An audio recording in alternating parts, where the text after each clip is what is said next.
Amici di QDP News, ci troviamo nella nostra redazione per raccontarvi qual è il futuro delle nostre colline, delle colline di Conegliano e Valdobbiadene, colline candidate a patrimonio dell'umanità UNESCO. Tradizione e innovazione potrebbero passare proprio attraverso questi aggeggi, questi droni che vedete ce li ha portati oggi Riccardo Masutti. Ciao Riccardo, benvenuto, un ventenne di Follina che da parecchio tempo sta lavorando ad un progetto innovativo che racconta e vuole capire quali sono appunto i punti di innovazione per le nostre colline attraverso l'utilizzo dei droni e ha progettato una startup vera e propria che si chiama Enodrone e che oggi ci racconterà che cos'è Enodrone e come è nata questa idea.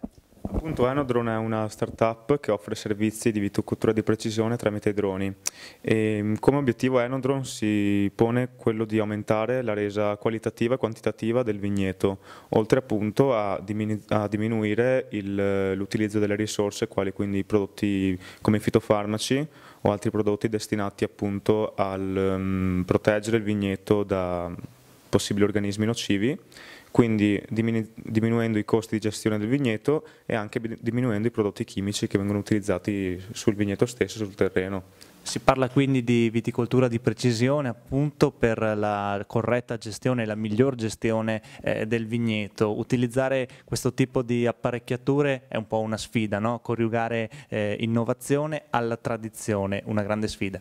Sì, sicuramente la sfida più importante sarà appunto quella di far capire agli agricoltori in generale, più precisamente ai viticoltori, che non devono aver paura di queste nuove tecnologie, che non è vero che la robotica e la viticoltura di precisione in questo caso allontana l'uomo dal vigneto, anzi è vero l'esatto contrario.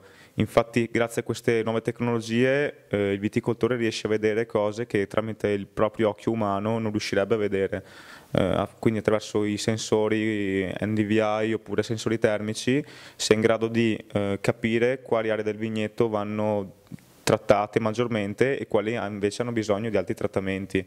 Appunto, questo permette un notevole risparmio di tempo, risorse e sforzi per il viticoltore. Ecco, la situazione attuale, la fase attuale del tuo progetto, della startup Enodrone, qual è? Come sei messo? Attualmente diciamo, stiamo finalizzando tutta la fase preparatoria. Enodrone come startup vera e propria verrà lanciata a circa fine settembre di quest'anno, però saremo operativi nel campo con i droni circa a gennaio 2018, quindi destineremo i 3 mesi finali di questo 2017 per fare appunto convegni, workshop e seminari e introdurre i concetti di viticoltura di precisione nel territorio. Questo è un drone piccolissimo, un piccolo prototipo che ci hai portato proprio a dimostrazione per far capire di cosa stiamo parlando. Quello invece che stai progettando con Enodrone è tutta un'altra cosa. Sì, beh, questo è un piccolo drone da circa 400 grammi, mentre i droni che verranno utilizzati appunto dalla mia startup a gennaio si parla di 4, 5, 6 kg, quindi sì, capiamo bene che questa è una miniatura in confronto ai droni che verranno utilizzati in agricoltura. Grazie allora Riccardo Masutti e in bocca al lupo per il tuo progetto.